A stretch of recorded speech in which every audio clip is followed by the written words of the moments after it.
1863 ईसा पूर्व एक बंजर गर्म रेतीली घाटी में, दूसरा 1756 ईस्वी का कालखंड स्पेन में, और तीसरा जीवन 1568 ईस्वी का। इस सेशन के एक हफ्ते बाद कैथरीन पुनः डॉक्टर विज के ऑफिस पहुंच जाती है, लेकिन इस बार वो पहले से ज़्यादा सुंदर, आकर्षक और शांत लग रही थी। उसने डॉक्टर विज को बताया कि डूबने का डर, जो उसे बचपन से परेशान कर रहा था, अब खत्म हो चुका था। पुल टूटने के डरावने सपने भी अब उसे नहीं आ रहे थे, और यहाँ तक कि दम घुटने का जो डर था ना, वो भी काफ़ी हद तक अब कम हो चुका था। लेकिन कड़ियाँ अभी भी कुछ टूटी हुई सी लग रही थी। कैथरीन इस रिग्रेशन को आगे बढ़ाना चाहती थी। इधर डॉक्टर विज ने भी इस बीते हफ्तों में धर्म से जुड़ी काफ़ी किताबों को खंगाला, पुनर्जन्म पे थोड़ा सा रिसर्च किया, बहुत सारी सामग्री भी उन्हें मिली, लेकिन फिर भी अब भी वो इन सब बातों पे पूरी तरह से भरोसा नहीं कर पा रहे थे। डॉक्टर विज अपने बारे में बताते हुए कहते हैं कि वो 4 भाई बहनों में से सबसे बड़े थे। सभी की उम्र में 3-3 साल का अंतर था। इनका परिवार एक रूढ़िवादी यहूदी परिवार था, जो न्यू जर्सी के एक छोटे से कस्बे में रहता था। इनके पिता धर्म कर्म में रुचि रखने वाले थे और अपने सभी बच्चों को उन्होंने एक अच्छी शिक्षा दिलाई थी। आगे डॉक्टर विज कहते हैं कि उनका बचपन जिम्मेदारियों से भरा हुआ था, जिसके कारण उनका विकास एक अति गंभीर युवा के रूप में हुआ। एक ऐसा युवा जिसे जिम्मेदारियां उठाने की आदत सी हो गई थी। उनकी माँ बहुत सरल महिला थी। पिता एक फोटोग्राफर थे और उनका कामकाज ठीक ठाक चलता था। साधारणतया देखें तो उनके यहाँ खाने पीने की कोई कमी नहीं थी, लेकिन बहुत ज़्यादा पैसा भी नहीं था। बस गृहस्थी की गाड़ी ठीक ठाक चल जा रही थी। गार्डन अपार्टमेंट में 2 बेडरूम का उनका मकान था, जिसमें 6 लोग यानी 4 बच्चे और माता पिता रहते थे। डॉक्टर विज को उस समय बेसबॉल या बास्केटबॉल खेलना बहुत पसंद था। साथ ही पढ़ाई का भी शौक था उन्हें। जब भी उन्हें मौका मिलता किताबों में जुटे रहते। उन्हें पता था कि अगर इस छोटे से कस्बे से बाहर निकलना है ना, तो शिक्षा ही सहायक होगी। अपनी क्लास में भी वो हमेशा फर्स्ट या सेकंड आया करते थे। कुल मिला के एक होनहार विद्यार्थी थे वो। आगे चल के इन्होंने विज्ञान में रुचि और इंसानी दिमाग को समझने की जिज्ञासा ने इन्हें मनोचिकित्सक बनने की तरफ प्रेरित किया। चल पड़े अपने रास्ते पे, पर लाइफ का एक पार्ट अभी भी छूटा है। कौन सा है? गेस कीजिए। अरे युवा थे ये, तो लाइफ में कोई दोस्त तो होनी चाहिए। जी, अब एंट्री होती है कैरोल की।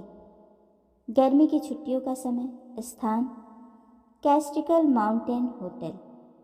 डॉक्टर विज वहाँ पे एक वेटर के तौर पे काम कर रहे थे और कैरोल वहाँ की मेहमान थी। दोनों ने आपस में कुछ आकर्षण अनुभव किया, घनिष्ठता बढ़ी, कुछ चिट्ठी पत्री भी लिखी गई, कुछ मुलाकातें हुई और फिर प्यार का इजहार, और इसके बाद सगाई। डॉक्टर विज के जीवन की गाड़ी बिल्कुल परफेक्ट पटरी से चल रही थी, टाइम टू टाइम। धीरे धीरे समय आगे बढ़ा और डॉक्टर विज भी अपने क्षेत्र में एक अच्छे मुकाम पे पहुंच गए। खैर, अब वर्तमान सिचुएशन पे आते हैं कि कैथरीन रिग्रेशन के लिए उनके ऑफिस पहुंच चुकी थी। अच्छा, कैथरीन में एक खूबी भी थी, वो बहुत जल्दी आसानी से अपने पुनर्जन्म में पहुंच जाया करती थी। एक के बाद एक कई पुनर्जन्म देखे उसने।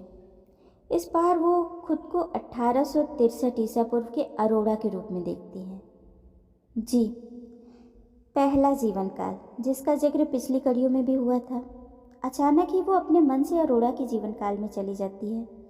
इस जीवन में वो खुद को एक युवा लड़की के रूप में देखती है, जिसका काम मृत्यु के बाद सबको तैयार करना था। कैथरीन कहती है कि मैं पानी में फूलों की मालाएं फेंक रही हूँ। ये एक धर्म क्रिया है।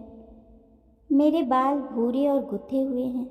मैंने एक भूरी सुनहरी पोशाक और सैंडल पहन रखी है। कोई मर गया है शाही घर में। मैं शाही घर में एक नौकर हूँ और खाना बनाने में मदद करती हूँ।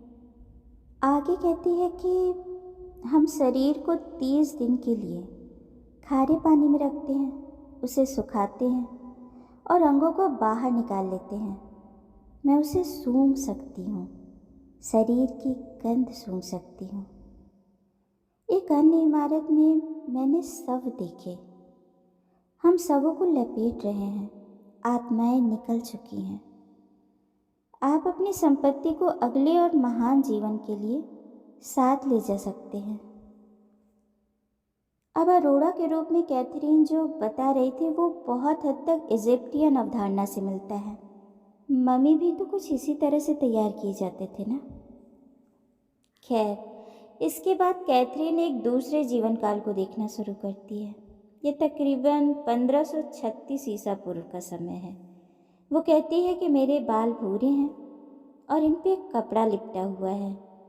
कुछ इमारतें देखने का जिक्र करती है और वहाँ पे पत्थर के पहियों वाली गाड़ी भी है जिसमें भूसा भरा है। उसके पिता भी वहीं पे हैं जो उसे गले लगा रहे हैं।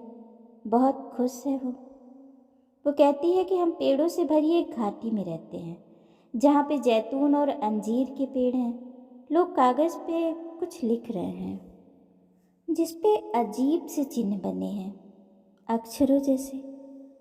शायद एक पुस्तकालय बनाया जा रहा है जिस वजह से लोग पूरा दिन लिखते रहते हैं। यहाँ की ज़मीन कुछ बंजर है। मेरे पिता का नाम परसियस है।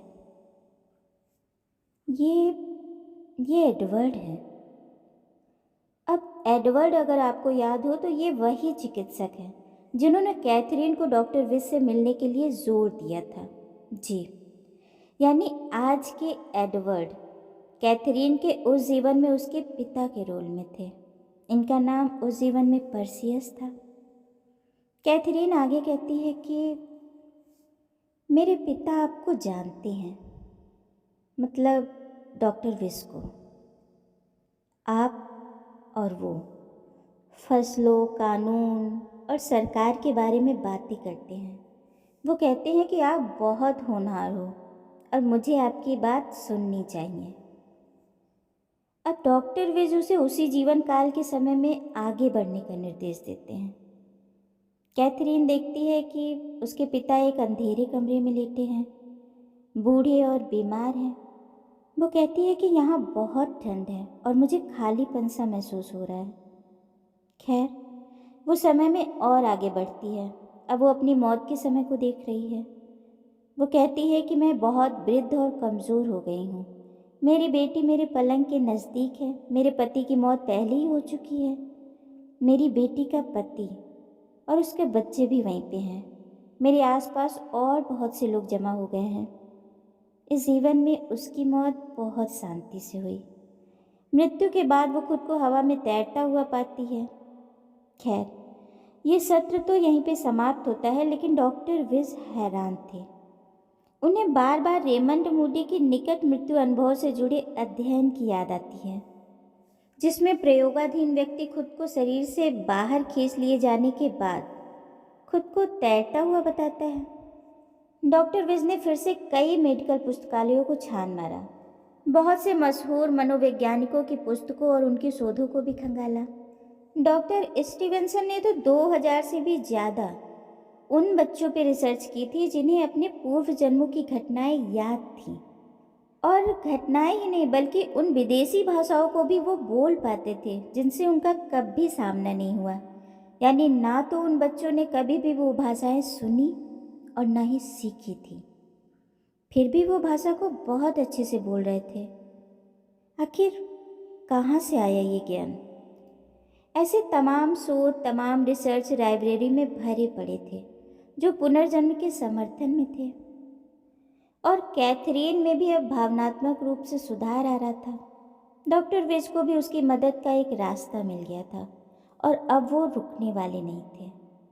खैर, रिग्रेशन से पहले कैथरीन ने एक सपने के बारे में बताया था डॉक्टर विज को, जिसमें उसने पत्थर की प्राचीन सीढ़ियों पे एक ऐसे खेल को देखा था जिसे सुराखों वाले चेकर्स बोर्ड पे खेला जाता था, और ये सपना उसे बार बार दिखाई दे रहा था।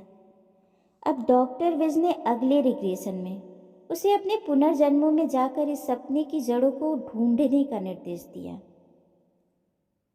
अब कैथरीन अपने पुनर्जन्म में एक मीनार की तरफ जाती हुई सीढ़ियाँ देखती है। पहाड़ है और समुद्र भी दिखाई दे रहा है। कैथरीन खुद को लड़के के रूप में देखती है। बाल वैसे ही सुनहरे भूरे पर थोड़े अजीब से हैं। कपड़े जानवरों की खाल से बने हैं जो छोटे भूरे और सफ़ेद रंग के हैं। मीनार के ऊपर कुछ लोग हैं जो बाहर की तरफ देख रहे हैं। शायद ये सिपाही हैं। कैथरीन कहती है कि ये गंदे हैं और चेकर जैसा कोई खेल खेल रहे हैं, लेकिन उनका बोर्ड चौकोर नहीं बल्कि गोल है और चाकू जैसे टुकड़ों से खेल रहे हैं वो, जो बोर्ड के सुराखों में फिट हो जाते हैं। टुकड़ों के ऊपर जानवरों के सिर हैं। जब डॉक्टर विज ने उस जगह का नाम पूछा तो उसने कहा केरोस्तान प्रदेश, ये नीदरलैंड में है और ये 1473 के आसपास का समय है। समय में जब वो थोड़ा और आगे बढ़ती है तो खुद को एक समुद्र तट पे पाती है। वहाँ पे एक किला भी है जिसकी ज़मीन समुद्र से जाकर मिलती है, और वहीं पर उसने एक झोपड़ी भी देखी जहाँ उसकी माँ मिट्टी के बर्तन में खाना पका रही है। अपना नाम वो जोहन बताती है। अब कैथरीन यानी कि जोहन अपनी मृत्यु के क्षण की तरफ बढ़ता है। कैथरीन आगे कहती है कि वहाँ चमकदार पुती हुई डोंगी जैसी कुछ नावें हैं। ये प्रोविडेंस इलाका है। हमारे पास हथियार, भाले, फरसे, धनुष बाण भी है। वहाँ नाव पर बहुत अद्भुत खनिज है। हम सबको नाव को खेना है। बहुत अंधेरा है यहाँ पे, रोशनी बिल्कुल नहीं है। हम खो सकते हैं। मैं बहुत डरी हुई हूँ। वहाँ अन्य नावें भी हैं, शायद छापा मारने वाली। मुझे जानवरों से बहुत डर लगता है। हम एक गंदी और बदबूदार खाल पे सोए हैं। स्काउट जैसे हैं हम। मेरे जूते बड़े अजीब से हैं, जैसे टखनों में थैला बांध रखा हो जानवरों की खाल से। मेरा चेहरा आग से तपा हुआ है। हमारे लोग दूसरे लोगों को मार रहे हैं, पर मैं नहीं मार रही। मैं मारना भी नहीं चाहती। मेरा चाकू मेरे हाथ में है। अचानक ही वो उबकाइयाँ लेना और सांस के लिए तड़पना शुरू कर देती है। वो कहती है कि एक दुश्मन लड़ाके ने उसे पीछे से आकर गर्दन के पास से दबोच लिया और चाकू से उसका गला रेत दिया। आगे वो कहती है कि मैंने उस हत्यारे का चेहरा देख लिया था। वो स्टुअर्ट था। हालांकि उस समय वो थोड़ा अलग दिखाई दे रहा था, पर कैथरीन को पता था कि वो स्टुअर्ट ही है। आखिरकार जोहन 21 साल की उम्र में मारा गया। खैर, उस जीवन में भी कैथरीन ने खुद को अपने शरीर से ऊपर तैरते हुए पाया। वो नीचे के दृश्य को देख सकती थी। उलझन और व्याकुलता में वो बादलों की ओर खींची जा रही थी, और जल्द ही उसने खुद को एक छोटे गर्म स्थान की ओर खींचते हुए पाया। शायद अब वो जो बताने जा रही थी वो उसके जन्म के समय का अनुभव था। एक नए जीवन में वो प्रवेश करने जा रही थी। अब यहाँ पे कंफ्यूज मत होइएगा। कैथरीन जोहन के जीवन काल को छोड़कर अब एक नए जीवन के बारे में बताने जा रही थी। वो कहती है कि मुझे कोई पकड़े हुए है जो बच्चे के जन्म लेने में सहायता करता है। उसने एक हरी पोशाक और सफ़ेद रंग का एप्रॉन पहना है। उसके सर पर एक सफ़ेद टोपी है जो कानों से मुड़ी हुई है। कमरे में अजीब सी खिड़कियां हैं, कई हिस्से हैं। ये इमारत पत्थर से बनी है। मेरी माँ के बाल गहरे लंबे हैं। वो मुझे थामे रखना चाहती है, पर वो एक अजीब सी मोटी सी चीज़ पहने हुए है जिस पे रगड़ खाने से दर्द होता है। लेकिन फिर से सूरज की रोशनी में लौटना और गर्मी पाना बहुत अच्छा लग रहा है। ये वही माँ है जो इस जीवन में मेरी माँ है। अब देखिए, आत्मा के समूह बार बार एक साथ जन्म लेते हैं, इस बात की पुष्टि हो रही है। उसकी माँ, स्टुअर्ट, एडवर्ड और यहाँ तक कि डॉक्टर विज भी कैथरीन के पिछले जीवनों से ताल्लुक़ रखते थे। आज भी कैथरीन के वर्तमान जीवन में भी ये सारे किरदार मौजूद हैं। यानी जिन आत्माओं के साथ हमारा कार्मिक अकाउंट होता है, उनके साथ हम बार बार जीवन रूपी खेल में आते हैं। ना हमने कभी किसी अपने को खोया है और ना ही आगे खोएंगे। इस बात को गांठ बांध लीजिए। और जिस व्यक्ति के साथ हमारी जैसी ऊर्जा होगी, उसी ऊर्जा के साथ वो हमें पुनः मिलेगा। रिश्ते भले ही बदल जाएं, पर ऊर्जाएं नहीं। चाहे जिस भी रिश्ते का रूप लेकर वो आत्मा आएगी, ऊर्जा वही रहेगी। अगर सकारात्मक ऊर्जा है तो रिश्ते भी सकारात्मक रहेंगे। अब डॉक्टर विज कहते हैं कि इन सब के अलावा और भी कुछ चीज़ें कैथरीन के साथ घटित हो रही थी, जैसे उसे लोगों से संबंधित या घटनाओं से जुड़े हुए कुछ पूर्वाभास से होते, जो आगे चल के सही निकल रहे थे। सम्मोहन के दौरान भी वो बहुत अधिक अतीन्द्रिय संवेदी लगती, जैसे डॉक्टर विज रिग्रेशन के दौरान उससे क्या पूछने वाले हैं ये उनके पूछने से पहले ही वो भाप जाती। उसके कई सपनों में तो भविष्य की भी झलक दिखाई देती। ऐसे ही एक बार जब उसके माता पिता उससे मिलने आए थे, तो उसके पिता ने इन सब बातों को लेकर थोड़ा संशय दिखाया था कि पता नहीं ये सब सही है या नहीं। तो उन्हें यकीन दिलाने के लिए कैथरीन एक रेस ट्रैक पे लेकर उन्हें गई और उन्हीं की आंखों के सामने हर एक रेस के विजेताओं का नाम रेस शुरू होने से पहले ही वो बता देती, और सच में वही नंबर जीतता। उसके पिता बहुत चक्के थे, समझ नहीं आ रहा था कि ये सब कैसे हो रहा था, पर हो तो रहा था। काफ़ी पैसे भी दोनों ने वहाँ पे जीते। अब कैथरीन भी समझ चुकी थी कि वो अपना सच प्रमाणित कर सकती है। उसे अंदर से एक दिव्य शक्ति का आभास हुआ, लेकिन उसे ये भी लग रहा था कि इन सब का फ़ायदा पैसा बनाने के लिए नहीं उठाना चाहिए। सो उसने रेस में जीते सारे पैसे ट्रैक के बाहर गरीबों में बांट दिए। और ये ठीक भी है।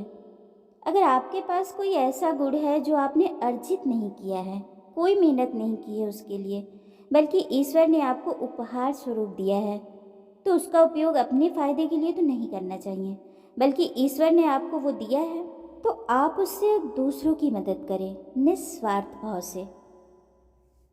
अब ये सब सुनकर डॉक्टर विज को भी झटके लगे, पर इन सबको नकारा नहीं जा सकता था। आखिर नकारे भी तो कैसे? और रेस ट्रैक वाली घटना से तो ये और भी प्रमाणित हो गया। उसी टिकट पे बाजी लगाना जो घोड़ा जीतने वाला होता, ये केवल संजोग नहीं था। अब डॉक्टर विज को भी लगने लगा था कि जब ये सारी बातें सही हैं तो इसके पूर्व जन्म की बातें भी सही होनी चाहिए। खैर, अपने अगले रिग्रेशन में वो उसी जीवन काल में पहुंच गई जिसमें उसने अभी अभी जन्म लिया था, पर साल वो ठीक से पहचान नहीं पा रही थी। उसने अपना नाम एलिजाबेथ बताया। वो कहती है कि अब मैं बड़ी हो गई हूँ, मेरा एक भाई और 2 बहनें हैं। मुझे खाने की टेबल दिखती है, मेरे पिता वहाँ हैं, वे एडवर्ड हैं। यानी इस जीवन में, कैथरीन के वर्तमान जीवन में, उसके पिता एडवर्ड के रूप में हैं। आगे कहती है कि मेरे माता पिता में फिर से लड़ाई हो रही है, खाने में आलू और फलियां हैं। मेरे पिता इसलिए भड़के हुए हैं क्योंकि खाना ठंडा है। उन दोनों में बहुत झगड़ा होता है, वो हमेशा शराब पीते हैं। मेरी माँ को मारती भी हैं। कैथरीन की आवाज़ थोड़ी डरी हुई लग रही थी और वो थरथरा भी रही थी। वो बच्चों को धक्का भी देते हैं। वो पहले जैसे इंसान बिल्कुल भी नहीं रहे। मैं उन्हें पसंद नहीं करती। मैं चाहती हूँ कि वो कहीं दूर चले जाएं। अब कैथरीन ये सब एक बच्चे की तरह बोल रही थी। उसी जीवन में समय में और आगे बढ़ते हुए वो कहती है कि अब मेरी शादी हो चुकी है, हमारे घर में एक बड़ा कमरा है, मेरे पति के बाल भूरे हैं और मैं उन्हें पहले से नहीं जानती। हमारे अभी एक भी बच्चा नहीं है। वो मुझसे अच्छा बर्ताव करते हैं, हम दोनों एक दूसरे को पसंद करते हैं और हम खुश हैं। डॉक्टर विज ने जब उससे इस स्थान के बारे में पूछा तो उसने कहा ब्रेनिंगटन। आगे कैथरीन थोड़ा सा झिझकते हुए कहती है, मैं किताबें देख रही हूँ जिन पे पुराने से अजीब तरह के कवर हैं। एक बड़ी किताब चमड़े के पट्टे के साथ बंद है, वो बाइबल है। यहाँ बड़े बड़े व आकर्षक पत्र भी हैं गैलिक भाषा में। उसने कुछ शब्द भी बोले गैलिक भाषा के, पर डॉक्टर विज समझ नहीं पाते कि वो क्या बोल रही है। कैथरीन आगे कहती है कि हम समुद्र से दूर अंदर की ओर रहते हैं, काउंटी ब्रेनिंगटन। मुझे एक खेत दिख रहा है जिसमें सूअर और भेड़ें हैं। ये हमारा खेत है। वो उस दौर से काफ़ी आगे निकल चुकी थी। अब हमारे 2 लड़के हैं। बड़े लड़के की शादी हो चुकी है। मैं चर्च की मीनार देख रही हूँ, पत्थरों से बनी हुई एक बहुत पुरानी इमारत। अचानक ऐसा लगता है जैसे उसके सिर में चोट लगी हो। वो बाएं सर को पकड़कर दर्द से कराहने लगती है और कहती है कि मैं पत्थर की सीढ़ियों से गिर पड़ी हूँ, लेकिन बच गई हूँ। मेरी मौत बुढ़ापे में हुई और मौत के वक्त मेरा परिवार मेरे बिस्तर को घेरे खड़ा था। अब मौत के बाद एक बार फिर उसकी आत्मा उसके शरीर के ऊपर तैर रही थी, लेकिन इस बार ना तो वो व्याकुल थी और ना ही उलझन में। आदत हो गई होगी। खैर, वो कहती है कि मैं उस चमकीली रोशनी से परिचित हूँ। ये एक आश्चर्यजनक है। हमें इस रोशनी से ऊर्जा मिलती है। यानी मौत के बाद अब वो 2 जीवन कालों के बीच की अवस्था में थी। एक जीवन खत्म हो चुका था और दूसरा अभी शुरू नहीं हुआ था। अचानक ही उसकी आवाज़ बदल जाती है। अभी तक वो जिस तरह से बात करती आई थी उससे बिल्कुल चेंज। भारीपन लिए ऊंची और बिना हिचकिचाहट की आवाज़। अब देखिए, यहाँ से एक और अध्याय खुलने जा रहा था। बिल्कुल नई चीज़ घटित होती है। वो भारी आवाज़ में कहती है, हमारा उद्देश्य सीखना है, ज्ञान के जरिए ईश्वर जैसा बनना। हम बहुत थोड़ा जानते हैं। आप यहाँ मेरे शिक्षक के रूप में हैं। मुझे बहुत कुछ सीखना है। ज्ञान के जरिए हम ईश्वर तक पहुँचते हैं और फिर विश्राम करते हैं। इसके बाद हम फिर से लौटते हैं और दूसरे की मदद करते हैं। डॉक्टर विज बिल्कुल चुप। उन्हें इतना तो अंदाज़ा हो गया था कि कैथरीन के ज़रिए ये कोई और बोल रहा था। किसी का संदेश था, लेकिन किसका? आवाज़ कैथरीन के बिल्कुल नहीं थी। बाद में कैथरीन ने उसे गुरुजनों के संदेश के रूप में पहचाना। वो उच्च आत्माएं जो अभी शरीरों में नहीं हैं, यानी गुरुजन उसके ज़रिए ब्रायनविज से बात कर सकते थे या अपने संदेश उन तक पहुंचा सकते थे। लेकिन ये जो मध्यावस्था की अवस्था थी जिसमें वो संदेश मिला, वो सम्मोहन से जागने के बाद उसे याद नहीं था। यानी कैथरीन जीवन काल की घटनाओं को तो याद रख पा रही थी, पर 2 जीवनों के बीच में क्या घटित हुआ, क्या कहा उसने, ये याद नहीं था उसे। खैर, डॉक्टर विज को एक संदेश मिल चुका था। ज्ञान के जरिए हम ईश्वर तक पहुंचते हैं। आगे इसी तरह और रहस्यमय तथ्य निकलकर सामने आने वाले थे, पर आगे की बातें अगली कड़ी में करेंगे।